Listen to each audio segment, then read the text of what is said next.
വരിക തരിക പൊരുവതിനായി വളരെ നട്ടേശി അരുളിയമ്മതാൽ വരബലം കൊണ്ടോ മരിച്ച നിന്നൂടെ വംശമൊക്കവേ മുടിപ്പനിന്നു ഞാൻ. കാളി മഹാകാളി ഭദ്രകാളി ജയ കാളി മഹാകാളി ഭദ്രകാളി.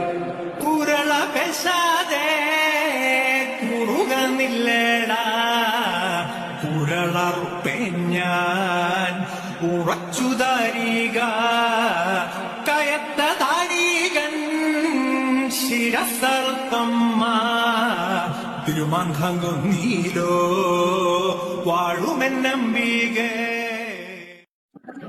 ഈ ചാന്താത്ത ദിവസം മഴ പെയ്യുന്നതിനൊക്കെ മനസ്സിലാക്കിയിട്ടുണ്ടാവും.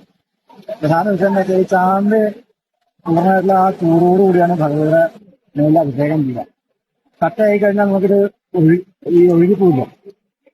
അപ്പോ നല്ല ചൂടായത് കാരണം അത് പ്രത്യേകം ഈ ഇളനീർ അഭിഷേകം പിന്നെ കളഭമൊക്കെ ഉണ്ട്. എന്നാലും പ്രകൃതി മൊത്തം നടക്കാൻ വേണ്ടിയിട്ട് ഭഗവതിയുടെ ആ ഇഷ്ടത്തിനനുസരിച്ചാണ് മഴ പെയ്യുന്നതെന്നാണ് വിശ്വാസം.